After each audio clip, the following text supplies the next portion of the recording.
meus amigos, estamos de volta aqui nesse bate-papo, nesse resumo do mês. E o mês que nós vamos abordar aqui agora é o mês de maio. O que aconteceu nesses encontros? Bom, como vocês sabem, os nossos encontros estão se dando de forma remota, online, principalmente através do grupo do WhatsApp, conversando, dialogando e trazendo alguns aspectos da produção teatral, especificamente aqui no nosso município de Muqui. No mês de maio, a gente abordou alguns temas muito interessantes que tratam da linguagem audiovisual no teatro. Principalmente o uso, nós discutimos muito sobre o uso da metalinguagem, essa ferramenta tão necessária para produzir obras tão complexas, dinâmicas, interessantes. Então, no teatro, a gente dialogou bastante sobre como utilizar a metalinguagem, como utilizar essas ferramentas audiovisuais no teatro. Mas fizemos uma grande reflexão sobre a época de ouro da rádio, falamos sobre o surgimento da televisão. Por quê? Como é a atuação no audiovisual?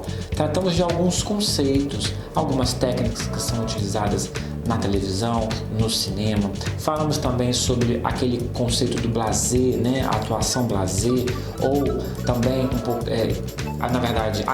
mais sobre a atuação cafona. O que é uma atuação cafona hoje em dia? Como que isso se dá, né? Então nós dialogamos bastante sobre as novelas do passado, os formatos de programas que existiam naquela época e como era aquela atuação. A gente percebe que era uma fala mais seca, uma fala mais intencional. A gente percebe que as novelas tinham uma superdicção, né? A gente percebeu, na verdade, nos fragmentos de vídeos que fomos utilizando, o quanto aquele personagem era muitas vezes caricato, não era natural. Então a gente percebeu uma transformação dessas ferramentas, como que essas técnicas evoluíram para uma atuação na televisão mais real, entre aspas, né? Mais real. Nós já falamos disso aqui, né? Principalmente lá no Eduardo Coutinho. Então, foi uma experiência muito interessante porque nós utilizamos também uns exemplos bem contemporâneos, como a novela, né, Avenida Brasil, que trouxe ferramentas de interpretação nunca usadas na televisão brasileira. Por exemplo, a gente tinha na novela Avenida Brasil, ali naquele exemplo da família da Carminha, no horário do almoço, mas não só, também nos encontros da casa, uma sobreposição de falas. A gente percebia que a Amora Maltner, ela utilizava uma sobreposição de falas, uma fala muitas vezes inaudível, você não entendia o que o personagem estava dizendo, algo que para a televisão tradicional, para a interpretação tradicional, é realmente um erro, e ali ela evolui, na minha visão. Ela traz uma maneira nova e reverente de trabalhar a interpretação no modo mais fidedigno à narrativa, ou seja, a gente tinha ali uma cidade, uma realidade real, né? Parece redundante, mas exatamente a gente tinha uma realidade da novela, uma realidade ficcional que era uma inspiração da vida, né? Avenida Brasil, né? O subúrbio carioca.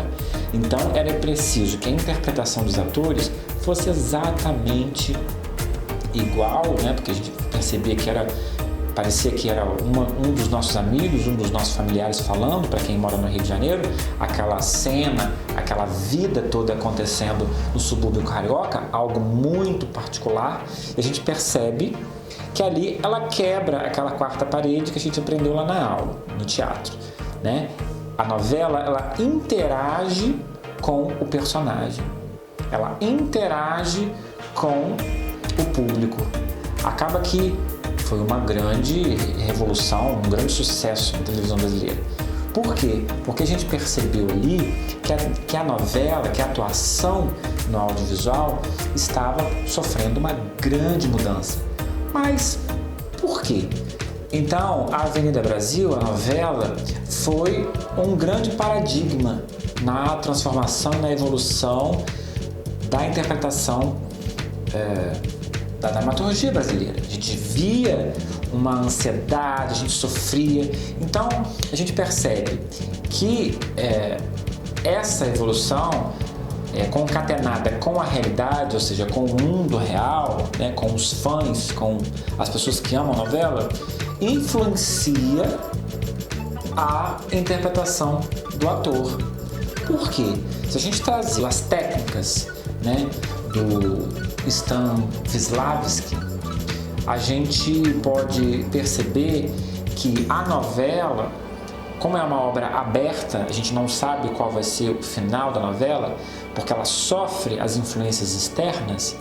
A gente pode trazer as influências externas para o processo de criação, reforçar o tom do personagem, trabalhar mais um aspecto que o público gosta em determinado momento da novela.